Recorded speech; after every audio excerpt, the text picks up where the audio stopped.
Hey there. I don't know if you've heard, but there's a great new radio show on Para X. 2 hosts, 1 hour, and too much fun. Stephanie and Heidi not only talk about the latest goings-on in the supernatural worlds, they live it. They want to hear from you. They want to help you understand and guide you. And they want you to tune in. So, grab a friend or come alone to gather around that metaphysical table with Heidi and Stephanie. If you're interested in the worlds of the unseen, tune in to the Gathering Radio Show, Tuesdays at 9 p.m. Eastern on Para X Radio.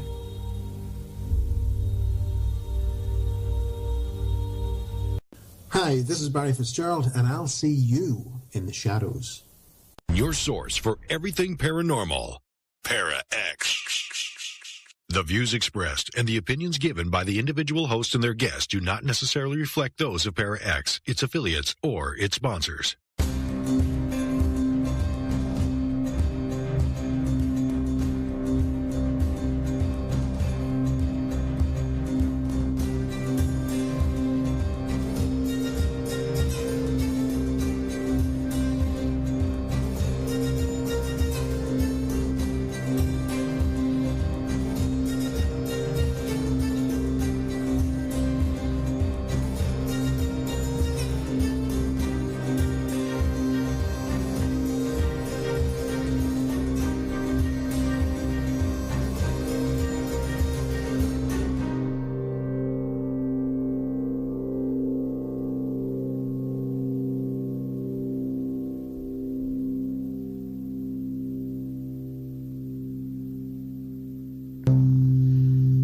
Welcome to another Monday night here on the Shadows Radio. I am Rebecca. I'm Cara. And Cara's coming to us in transit, apparently. She is sitting in the heart of a jet engine. So we apologize ahead of time for the whooshing noises. Sorry. I'm horrible. Yeah, well, it happens. So, oh yes, housekeeping stuff. Just as we say every weekend. Wow, listen to me. I'm a horrible human being. Every week. If you want to check out anything you've heard on the show before, again, past, present, future, I guess, if you want to figure out how to do future stuff, you can go to theshadowsradio.com and click on our on-demand links and subscribe to our podcasts or just download some old stuff. We have some good stuff in there, some not so good stuff, some adequate stuff, and one or two train wrecks, that kind of stuff. So make sure you do that, and then like us on Facebook and Twitter and all that stuff too. And there was something else I wanted to say. But regardless, we'll talk about our guest tonight. Our topic tonight. So I came across this blog, Cara, called Scary Mommy. I've been reading it for a while now. It's one of those things that pops up frequently on Facebook and things like that. Have you ever heard of this?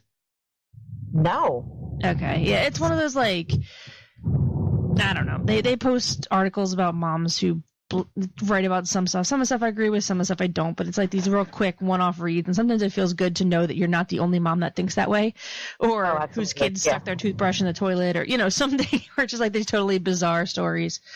But they're real quick reads and things. So this one article popped up the other day, and it's kind of sparked something in me, and then I started digging, and I ended up deep in the throes of what we call our Google holes, rabbit holes of information. And so the article was called "My Child Speaks to a Ghost and Now I'm Selling My House."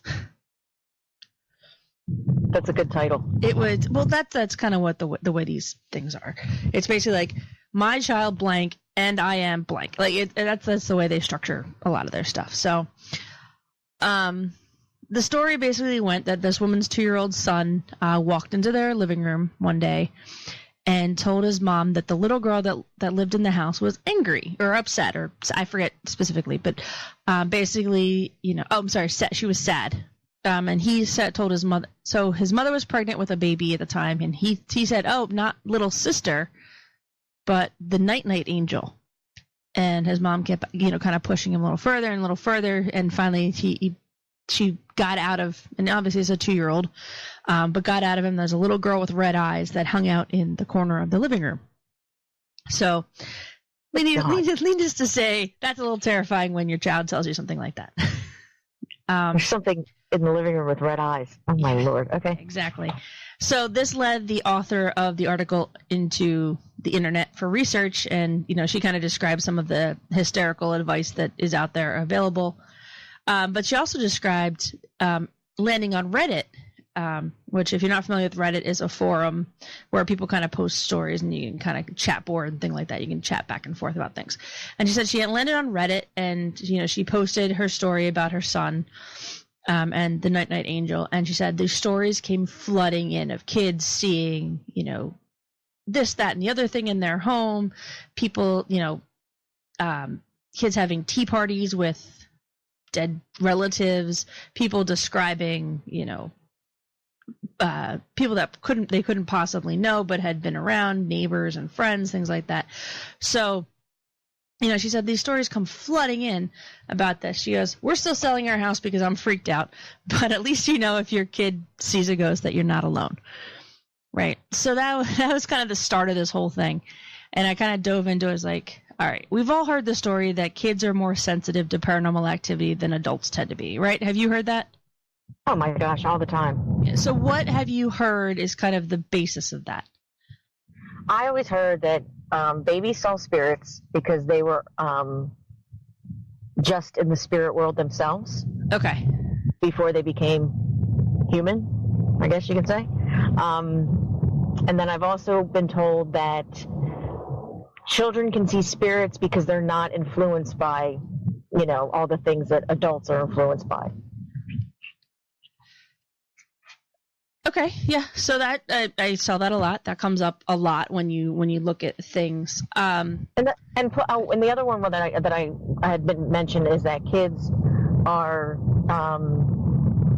have a they're when they play with creativity and imagination. So imagination and that the imaginary friend kind of thing comes into play. Okay, that's yeah. So we'll talk about that too a little bit. Are you still there? I'm still here, yeah. Okay, sorry. It just sounded like you went through a waterfall for a second, so maybe you were going through the car wash.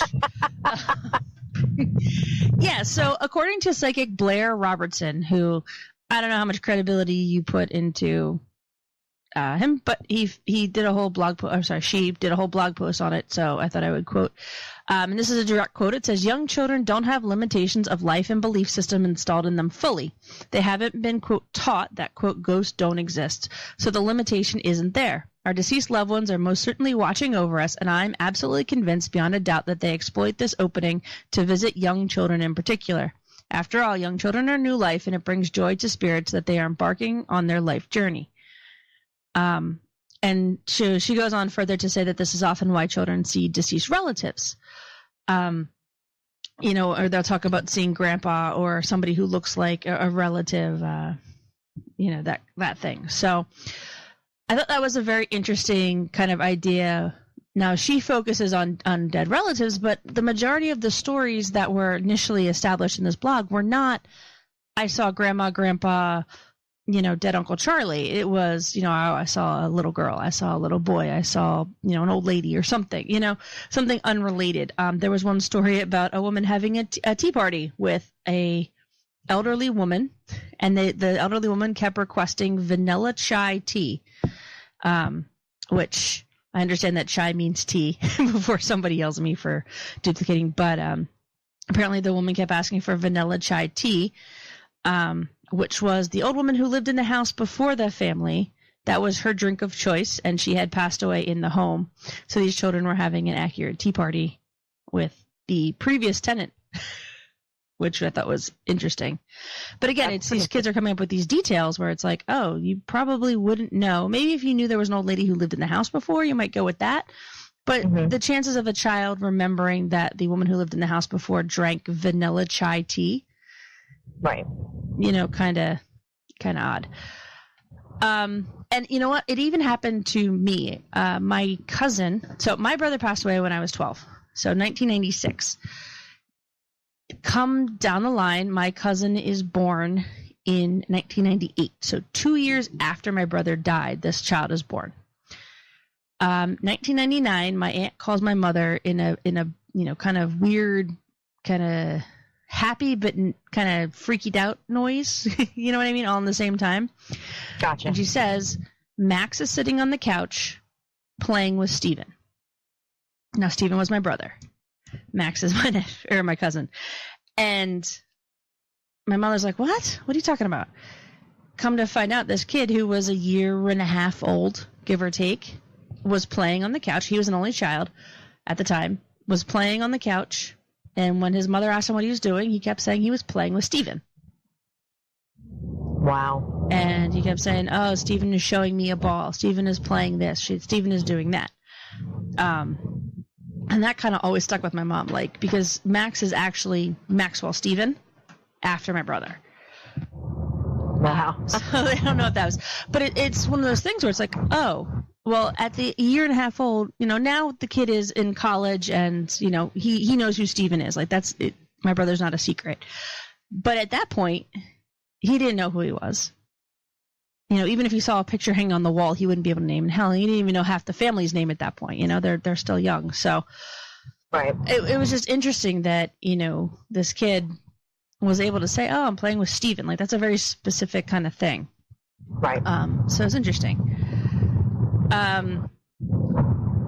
So I went deeper into this. I'm like, you know what? Let me dig a little bit and see kind of what's going on. So Karen Be Good, which is just a great name, and I love it, is a psychotherapist, and she wrote a book called Kids Who See Ghosts. Likes to help parents recognize a child's power perception and coaches them to distinguish whether they're coming into psychic abilities, or they're experiencing a fluke event, or are they just having an imaginary friend thing.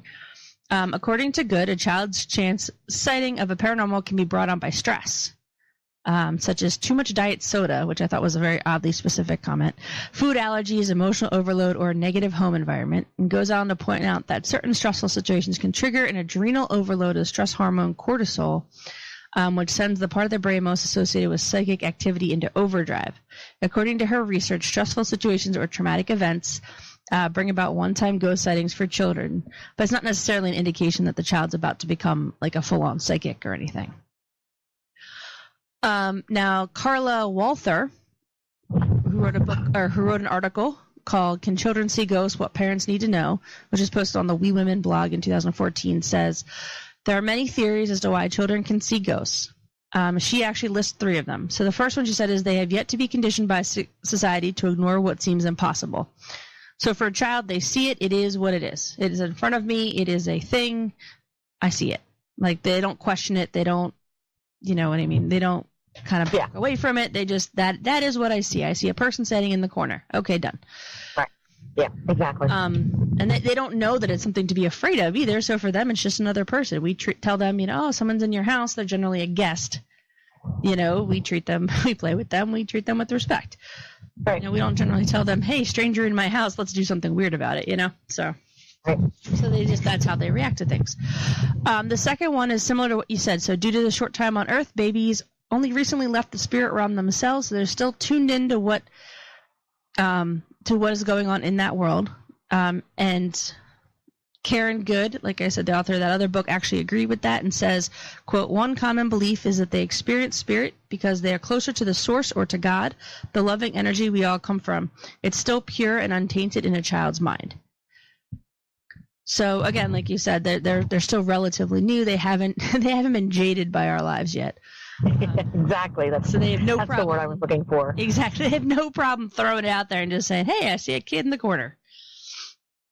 Which I think is very interesting. You said that they wouldn't think twice about it because that's what they see. Yep. They wouldn't think of it and they wouldn't realize that maybe other people wouldn't see it. That's part of it. It's like, you think about a kid walking down the street and they see a person with some kind of abnormal appearance, whether the person is, overweight or like they have a broken body part, they have, they're wearing a very bizarre shirt or outfit or something. Leave it to your toddler to turn around and go, Mommy, look at that guy. Oh, yeah. and inevitably it's in the loudest voice you can possibly do in the quietest moment. And they do it every time. Well, what's more embarrassing is when it's not your kid and you're watching someone's child and you're out and that child starts asking all these questions in the loudest voice possible, and I'm just standing there with my face beat red, like not knowing what to do because I can't punish kids, not my kid. But anyway, go ahead. No, but that's kind of that idea, is that they have no filter. They have no kind of sense of, well, that's not an appropriate thing to shout that is the, ugliest shirt you've ever seen. They don't know that that's not okay. And I think that kind of plays into, that's what's happening here is, they're not conditioned yet to know we don't see things that aren't there. If it's invisible and it's suddenly visible only to you, that's not normal. Like, they don't know that. Right, they don't know the difference. I mean, there's a show on the Disney Channel. Have you ever, I guess you're around a lot of kids. Have you ever had to watch the show Vampirina? No, but I've heard of it. Okay, so for people who don't know what Vampirina is a vampire who lived in Transylvania, and she gets moved to Pennsylvania because it rhymes with Transylvania and it fit in the theme song. But she's kind of like the vampire making it in the human world. And a lot of what she's experiencing is a lot of what kids experience, where, oh, that's not normal. Like there's a lot of that goes on in the show where they realize, like, oh, it's not normal to have a ghost that is your best friend. It is not normal to, have snapping dragon. Instead of snapdragons, they had snapping dragon plants. It was cute. It's a cute show, but it kind of encompasses a lot of that, where she's accepting that there are certain things that you can't do. And one of the things was she tried to take her vampire Girl Scout vampire badge and translate that to they had like a Girl Scout troop kind of thing going on. And so she's like, she learned how to wrap a mummy. They're learning how to wrap a bandage and it's not okay to wrap a person completely because then they suffocate. So, you know what I mean? So that's the kids learning kind of like, oh, this is how we cooperate with people. I know I just went on a tangent on Vampirina. But no, I totally get it. But I mean, I look at that and I go, that's kind of where, when I read these things about these kids not knowing what's normal and what's not and what's okay. And Kat in the chat room says the longer we're in this life thing, the less we care who does or does not believe we're nuts. That is also true, which is probably why a lot of people who are older also see ghosts too, because they just give up caring, Like, yes, I see a guy in the corner. Thanks you and good night. Yeah, it's the people who care what other people think who stop seeing things. It's that, looking at things with a childlike innocence or whatever. And then, isn't that the phrase, the eyes of a child? Mm-hmm. Yeah. So the last thing that was kind of put out there by Walther, like I said, Carla Walther, was that adults can see in 400 to 700 nanometers on the electromagnetic spectrum. So their vision is that. And children see things at 380 nanometers, putting them in the UV range of light rather than the visible light spectrum. The Scientific American actually calls this infant supersight and says that it usually dissipates between 5 and 8 months of age when the brain starts to learn which differences are actually important to notice rather than noticing all the differences. And the example that the Scientific American gives is, imagine that you have 3 pictures. 2 of them are a shiny snail and 1 of them is a matte snail. And the difference being that the matte snail, obviously, as an adult, we're going to look at it and say, shiny, shiny, matte. The matte one is the difference, right? Whereas the child would look and say, the light is brighter in the first one, which would be the shiny number 1, and the light is the same level on the shiny and the matte, the shiny number 2 and the matte one. So they might pick out that first one as a difference rather than us looking and saying, oh, shiny, shiny, matte. They would look at it and say bright, not bright, not bright. Ah, okay, I see. And there's actually more. So if you look up the idea of infant suprasight, that's a whole nother rabbit hole you can fall down. And it's hard to explain on the radio because you have to see kind of the images and the pictures. But Scientific American has a very, very long paper published about it. And Biology Today also published a paper about it. Basically saying that the brain learns, maybe the difference in light is not the important thing, but the fact that these two are shiny and this one is not. So that's what we're going to focus on. And they say that children start to do that between 5 and 8 months. That's when children start focusing on certain things around your house. They start, you hold up two objects in front of them, they'll look at one and then look at the other. Right, but we can't ask her if they see ghosts because they won't be able to tell us. Well, okay, so there actually was an experiment in Tokyo. And I didn't write down the name of the scientist, and I feel bad that I didn't because it was actually really interesting. But there's an article in the Smithsonian Magazine. If you Google "Why Can Children See Things Adults Can't," that's the name of the article. In the Smithsonian Magazine, there's a study done in Tokyo about children looking about items and things, and they actually track the eye motions, and they say they'll put two pictures up. And whichever one the kid looks at longer, they consider that like, oh, that's the one that they see. You know what I mean? So. Wow. Yeah. So they actually apparently can track what children are seeing at that age, which I think is really cool. Somebody figured that out. Leave it to the scientists. Yeah, but according to the Smithsonian Magazine, that same article I just mentioned, they said when a baby sees something they consider new, they'll stare at it longer. Anything they're familiar with, that they've seen before, they might merit only a passing glance. They call this perceptual narrowing, meaning the attention focuses in and people can miss out on major differences. And this is a normal part of brain development and vision development. So again, like I said, when you're at that age range with infants, you hold up a brand new toy and the old toy, obviously they're going to go for the new toy. And actually, I put a note down here. There was a video going around on Facebook for a while. They had a young child who was probably just about a year old, and they were putting down like mom's phone and a toy. And yes, I saw them. And the kid always went for the odd object rather than the toy, and they were trying to prove that, because the kid always picks the odd object, clearly they don't need toys. They just need to be entertained by things. I was like, well, they're missing this idea of perceptual narrowing. Meaning the kid is going for the object they consider new. I play with the same duck every day. There's my duck. Thanks, duck. Oh, look, car keys. I don't get those every day. Let me grab those. So it's kind of a skewed video. And I tried to put that in the comments of one of the videos. Not that whole scientific-y part, but like the kind of like, I find this skewed and unfair. And I was smashed to pieces by moms who thought that they didn't have to buy their kids toys. I'm like, buy your damn kid toys. Anyway.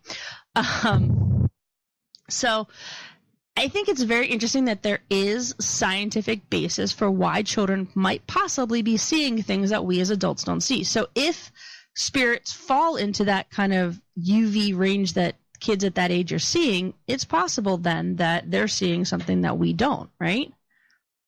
Right. All right. We're going to take a break. I just think it's very strange that, how they can figure that out, how they can see what the baby's seeing. Well, yeah, they're scientists. They're smarter than we are. Some of them anyway. At least they've paid for more education than I did. All right, so we're going to take a real quick break. When we come back, we're going to talk a little bit about some of the signs that your kid is talking to a spirit, how to tell the difference between a spirit and a imaginary friend, and some other things. So hang tight. You're listening to the Shadows Radio here on the Parax Radio Network.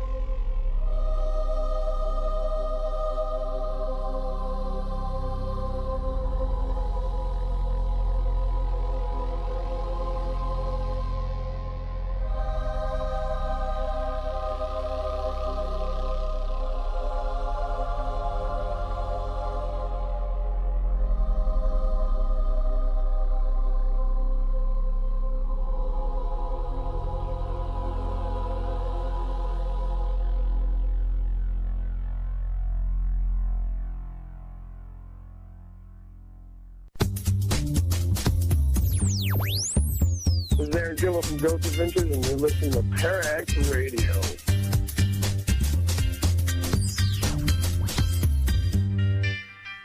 Hi, this is Hollywood Hunt Rider Marla Brooks, and you're listening to the Parax Radio Network.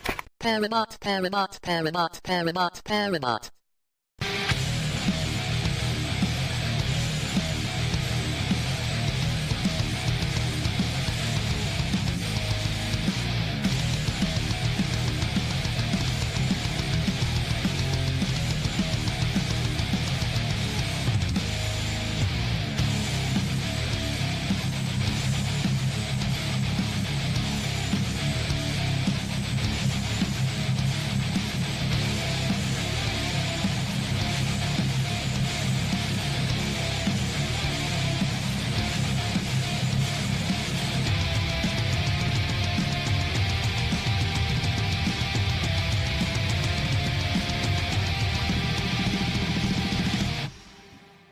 Welcome back to the Shadows Radio here on the Parax Radio Network. I'm still Rebecca.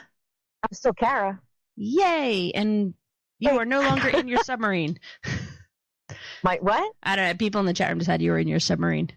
I'm in my submarine. That's for sure. Yes. So, anyway. I wish.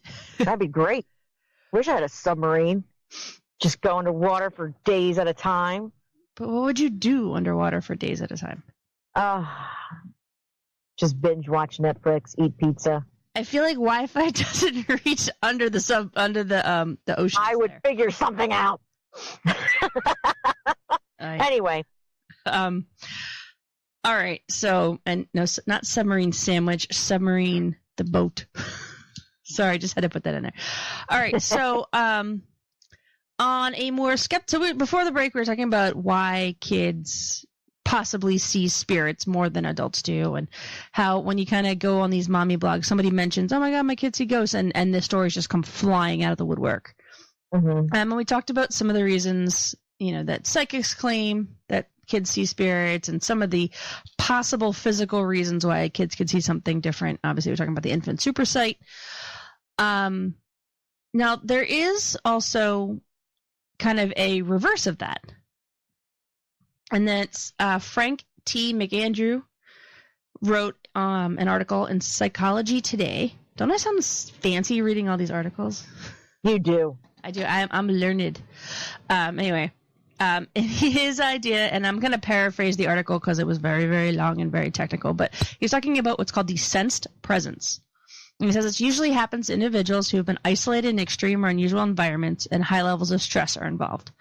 These individuals report a perception or a feeling that another person is there to help them cope with the situation. The vividness of presence can range from a vague feeling of being watched to be clearly perceived, seemingly flesh and blood entity. This entity might take the form of a god, spirit, ancestor, or someone personally known to the observer. Sensed presences usually appear in environments with little variation in physical or social stimulation, and low temperature is often a common ingredient. And there's a psychologist called Olaf Blank who's been doing experiments to stimulate specific sections of the brain to see what makes this sense presence sense. I guess that sounds terrible, but to kind of see what triggers this phenomenon. What part of the brain has to be activated to trigger this phenomenon? And it says also that children use parts of the brain that we as adults don't necessarily actively use. So it's possible that they're triggering this center of the brain, whichever center it ends up being, kind of inadvertently. And so they're in a stressful situation, or they're in an unusual situation. They're in a rare situation, and then they bring this quote spirit to the forefront in their brain using this sense presence phenomenon. Which I think is a very interesting concept because, I mean, who hasn't been in a dark, creepy room and all of a sudden you get that tingling sensation like someone's watching you? Oh, hell yeah. Yeah, that's a pretty common thing that, and even as a paranormal investigator, we have to kind of fight through it and say, nope, no one is watching me. There's nothing happening yet. Let me get past that phase. And a lot of people don't get past that, to be honest with you. A lot. Oh, yeah, they walk into every room and they are like, somebody's in here, somebody's in here. And it's like, no, you're going to feel that whenever you walk into a dark room. Yeah. That You have to get tingling past sensation that is and your actually- foot falling asleep, yes. Yeah. But see, kids don't have that presence of mind, therefore they accept that everything that they feel, see, and hear is truth. So according to the sensed presence theory by Frank McAndrew, PhD. I wrote that in my note. Every time I wrote it, it wasn't just Frank McAndrew. It was Frank McAndrew, PhD. Because it sounds like a private eye, and that amuses me. But, A private eye. But like I said, like every time he's saying that, children don't know how to sort through those feelings to make those kind of leaps of logic and common sense even. And so they'll just take everything at face value. And sometimes what they're doing is they're perceiving the energies around them, the kind of weird situations, the weird vibes around them as ghosts. And depending on how more active the kid's imagination is, the more elaborate the story. Which I think is a really cool thing. At least I do. It's something to think about. So that's the psychic side of the whole story. But we're going to go back to Karen Good for a second. So like I said, she wrote that book that everyone needs to read. It's called Kids See Ghosts. So very subtle here. But she actually put forth a list of ways that you can kind of look as like, these are the signs that your child is talking to a ghost. Which I love lists, so we can always talk about. Oh, I've been waiting for this. All right, so the first thing is your baby stares off blankly, seeming at nothing while cooing and babbling. So I have to say, as a mother who has had a child, they do that all the time. They babble and coo and talk to nothing all the time. In fact, my daughter, every night she goes to sleep, talks to nothing to put herself to sleep. And there's nothing there. So I'm not sure about that. Animals. Well, yeah. No. I'm going to take that back. She talks to her friends. Those are her friends. Oh, they are absolutely her friends, and God forbid you drop one of them. Yeah, so she sings to her friends. She will make her friends sing to her. The other day I caught her scolding her friends. So your baby stares off blankly while cooing and babbling. I'm going to strike that one off the list and say that's just normal baby behavior, and I disagree with that one. I agree with that. All right, so the next on the list says you notice your child playing with something or someone you can't see. Okay, this might be a little more realistic. Children play by themselves and they do odd things all the time, but if they're having a one-sided conversation, or it seems to be that they're pushing items towards what is essentially an empty space, okay, maybe that might be something else. Yeah, that's a little bit more reasonable. Now she says they're actually acting like there is someone else in the room. Yeah. Now she also says be aware that there's a difference between speaking to spirits and an imaginary friend. And I'll get down a little bit. We'll talk about that in a second, but I want to get through this list first. But so just keep that in mind that there's a difference between a child playing with, quote, something or someone you can't see and playing with an imaginary friend. So the next thing on the list is your child talks to himself often, but often pauses as if hearing a response. Often these children will argue with the air or the space where a spirit would be. So I think most people, I don't know, I feel like most people talk to themselves at some point. But I guess it's if they talk to themselves often. I'm just trying to think, do most kids talk to themselves, don't they?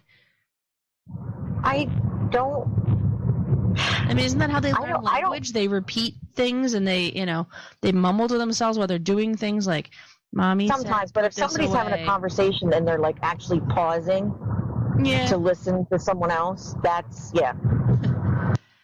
Okay. So the next one on the list is you often need to pour a glass of juice or make an extra sandwich, put out an extra snack for an imaginary friend. Now this one I feel like that could be in the imaginary friend category. Cara just hung up on me, but that's okay. We'll keep going. So that one, like I said, that one's kind of I don't know. I'm going to put that in a question mark, but probably not category. The next one says your child speaks about meeting or talking to people you haven't met. That's, again, I don't know. I feel like that one might go in the imaginary friend category, but at the same time, if they're speaking about people who you know have passed or that there's no way they could have come in contact with, and they're not talking about it I think imaginary friend, I think like the movie Inside Out, where it was that big, goofy looking elephant teddy bear guy who was like multicolored and bright and fun. Not a child's, they're not playing with another child, not anything like that. So I guess that's kind of, I don't know. I guess it depends on what they're talking about meeting or who they're talking about talking to, I guess. If they're very specific, I talked to Joe yesterday and he told me about the Dodgers game. That might be different than talking about an imaginary friend. So, okay, I'm going to put that one in the probably a spirit category. Let's see. The next one says, you're frequently asked to check for monsters under the bed or a boogeyman in the cupboard. Now, this one, I feel like this is a normal stage of child development that I don't necessarily know that I would associate with seeing spirits. I feel like every kid is afraid of the dark at some point, whether it lasts for 2 days or 20 years. And at some point, every kid sees a show on television, reads a book where there's a monster under the bed, and therefore you have to check for the boogeyman or the monsters or whatever. I don't necessarily know that I associate that with speaking to spirits. So I'm going to put this one in the maybe category. The next one on the list is, says your child refuses to go into a room or a space for no apparent reason. Clearly you've never met an obstinate toddler. No, I'm just kidding. I guess I could put this one in a category. If it's a space that your child is frequently comfortable in, like their playroom or their bedroom or something along those lines, where, normally that would be fine. They go in that space all the time. And they suddenly just, I guess, pull back and say, nope, we're not going in there for some reason. Or they're flat out afraid to go into that space. And there doesn't seem to be a reason for it. They didn't fall there. They didn't hurt themselves. They didn't get locked in a cabinet. I don't know, something that would traumatize a child. Then I could see, okay, maybe that one. So I'll put that one in the probably a spirit category. This one, I heard this one. I read this one. And I went, what? It says your baby suddenly picks up a different accent. If my child suddenly started speaking in a British accent, I think I would run for the hills, just flat out, just take off and go. Like, nope. Okay. I'm not entirely sure because there's not a lot of clarification around this, and I didn't actually buy the book. I just I flipped through it. But it says your baby suddenly picks up a different accent. So I guess what they're saying is, if you and your spouse or your partner or whomever who are raising the child say certain words a certain way. Like, for example, here in Philadelphia, we call it wooder. It's W-A-T-E-R, wooder. I will never know where that came from, but that's true. So the probability that my child is going to say wooder as well is fairly high.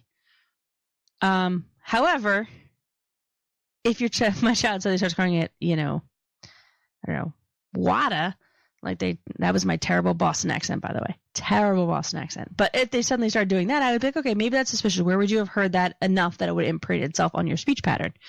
And Kat in the chat room says, I watched a lot of PBS, BBC as a kid. Very true. That is also a thing now, especially with YouTube and, different television stations bringing in shows from all over the world. It might be something like that where they're picking it up from another source. I mean, my daughter watches a lot of British YouTube channels. She loves this one called Woolly and Tig, which is like the cutest little caterpillar guy you've ever seen. But and Ceiling Cat in the chat room says that if your 2-year-old starts speaking Latin, they may be possessed. This is also true. Did not make it on the list, but also true. So keep an eye on for that. If they start speaking in Latin, spitting out pea soup, head starts spinning around, any of those things, then, be concerned. Be concerned. Be very concerned. I don't know. So I'm going to put if your baby starts picking up different accents, and it's not an accent you can place. I'm going to clarify that. So say if your baby starts talking in a different accent and it's not a source that you can place. So it's not they're picking up from a YouTube show that they watch or whatever. Then that'll be it. So the next one I'm going to put firmly in the ghost category. If your child refers to events or experiences you know that they know nothing about. So if your child starts talking about like the woman who liked the vanilla chai tea, Or if they start talking about a fire that happened before they passed away, or they start talking about, my dead relative or something, a lot of specifics and detail, and make sure that they're giving you detail. That's going to be firmly in the ghost category, at least in my mind. Because when you start to go into that kind of detail and that kind of story, you can pick up a lot too. And you can sometimes trace it back and say, okay, she's telling me a story about a fire that happened. All right, I traced it back. I found out that the fire happened in 1940. Okay, somebody died. Let me go back and see who lived here in the 40s, and maybe you can figure out who they're talking to. That would be interesting. And then if you could place the name that they're saying their friend's name is, and the name that supposedly died in the fire, that'd be interesting. Let me know if that ever works out for anybody, because I feel like that would never be my luck to work out. But I'm going to put that one firmly in the spirit category. Although, now that I'm thinking about it, it is possible that also could be a past life thing, right? Because you think about past life regression and past life therapies and stories and stuff, they always talk about a kid coming up with past details about a life that they couldn't possibly know. So I guess you have to do a little bit more digging and see, are you talking about past life or are you talking about a ghost? But I guess they say if my friend says that this is what happened to them, then that's definitely a giveaway. All right, so we'll put this one in the ghost category. And then the last one is, and this actually came, like I said, it came from Karen Good's book, but I saw the same kind of content on Psychic Blair Roberts information as well. It says, when your child passes on messages from loved ones that have passed before they were around. And this is actually a very interesting one. When I was reading through a lot of the stories that people were posting about their children running into things. So when it wasn't a generic story about, my kids saw a ghost, they saw a boy, a girl, an old man, an old woman, whatever. It was definitely my kids saw a relative. Let's go with grandpa. My kids saw grandpa. And then the story would inevitably be that at some point the kid would say, Grandpa's happy and he wants you to stop smoking pot on the weekends. I don't know, made that up. And then Grandpa would stop visiting once the message was delivered and things like that. Or there was one kid who in one of the stories that I read, that there was a dog that had passed away and the owner was very upset that they hadn't done enough for the dog. And the child said that, the dog is with Grandpa and they're both happy, and he was, he had to die to keep Grandpa company or something like that. So again, it was, delivering a message from a loved one. And I think back to that story that I told you guys with my cousin and my supposedly playing with my deceased brother. And there wasn't really a message there, except for the fact that my cousin was laughing and playing and saying that, this guy's okay. He's a good guy. Like he didn't come through and say, oh, Steven told me that he feels good and he's happy and, the next life is where he needs to be. But he did say that, he's funny. Oh, he's a good person. I don't know, not a good person because he was a year and a half old or whatever, however old he was, 2 years old. So obviously it wasn't in that words, but it was something along those lines where he was describing him in a happier setting. Obviously couched in the vernacular of a 2-year-old, but that was kind of the thing. So I guess that was sort of a message, and something that my mother often needs to hear is that, even though he's gone, he still can be happy, I guess. So I guess, I'm going to put that one firmly. So let me scroll real quick. So again, if your child's staring off blankly while cooing and babbling, and again, this is all according to author Karen Good.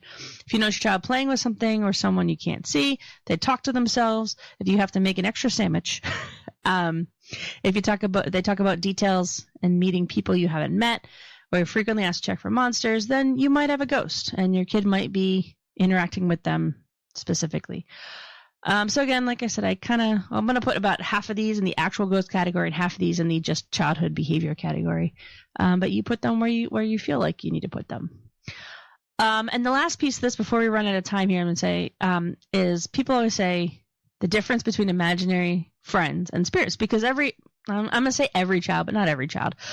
The majority of children have imaginary friends at some point in their life, and usually around 5, 8 or so, they start to grow out of it.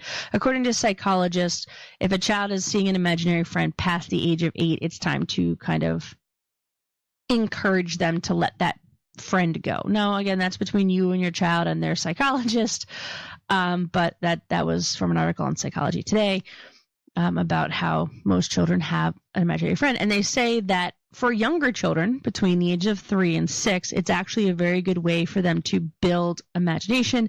It's a way for them to build creativity, social skills, that kind of thing. So you have to kind of know the difference. Clinical child psychologist Dr. Erin Bowe warns parents about putting their belief on their child's playing and calling things, quote, ghost when it isn't. Around 6 months of age, she says, and this is a quote, babies become alert and are practicing their communication skills. It's normal to see them practicing these skills, babbling away, seemingly to someone who might not be there. Their visual acuity and hearing is also improving, so they start to develop an interest in fine detail, which is that stuff that we talked about earlier. That tiny speck on the wall that's not very interesting to us as grown-ups is fascinating to a healthy, active 6-month-old who's just learning to see the world for the first time. However, Bowe emphasizes that there's no right or wrong explanation. So she's saying, while, this is normal activity, there are all sorts of worldviews and perspectives, and just because there's a scientific explanation doesn't mean that I'm going to disbelieve the ghost story. She says the main thing to do is not be distressed by their behavior and let it play out. But going back to the imaginary friend part, the same thing it says, psychic Blair Robertson, who I mentioned a couple times, says imaginary friends tend to be a flexible situation.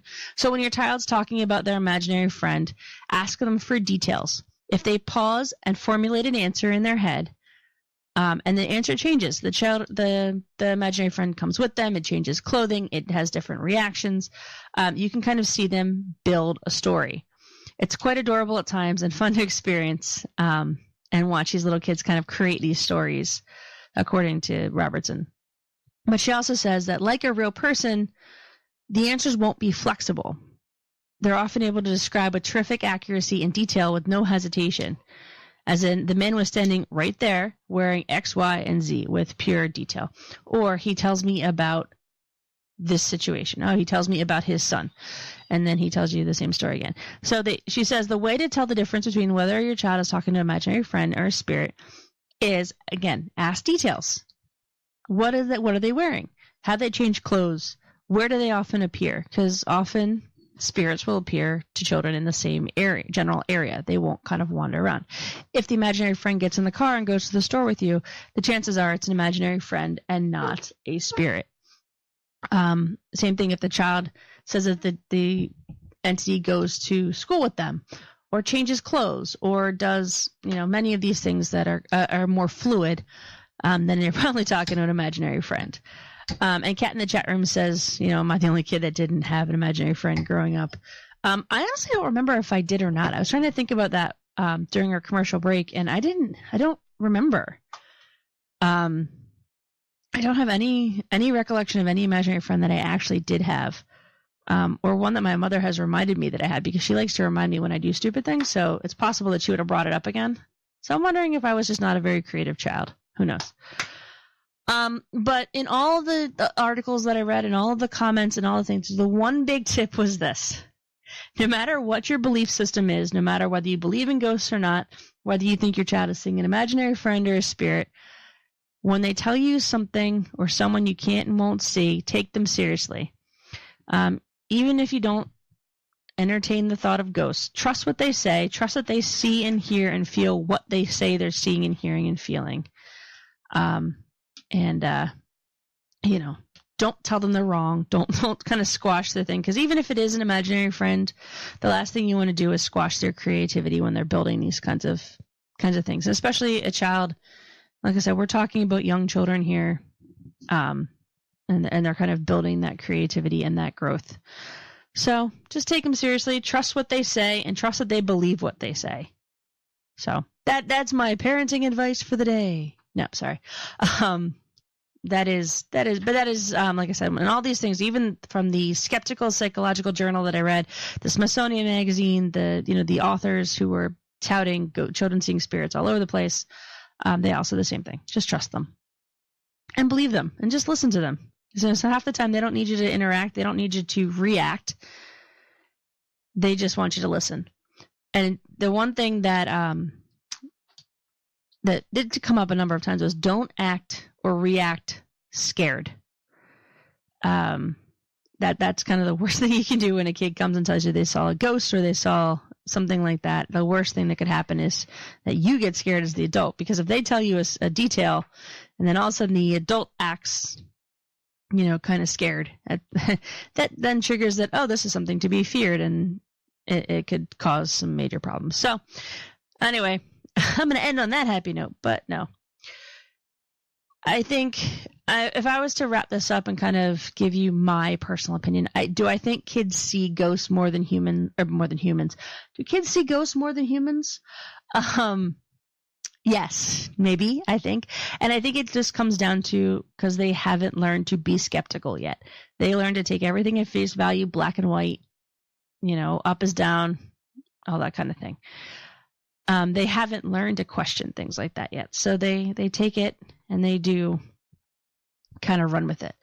Do I think that it's often embellished by their childhood imagination? Yes, absolutely. So that's my 2 cents. That's my 2 thoughts. Let me know what you think. I would love to hear from you. Let me know kind of if you had a childhood imaginary friend. Did you see a ghost as a kid? I would love to hear kind of if people actually did hear ghosts and see ghosts as kids, because apparently these stories are everywhere. These people are all over the place with these stories. So we did lose Cara about halfway through the show, but she will be back next week, hopefully with a more stable connection and a better headset, so it doesn't sound like she's in the shower or the submarine or whatever we decided. The SS Cara will be back. And for those of you in the United States, I guess happy Thanksgiving. Enjoy your Turkey Day with your family and your loved ones, and we will see you next week. As always, I'm Rebecca, and for Cara, we will see you in the shadows.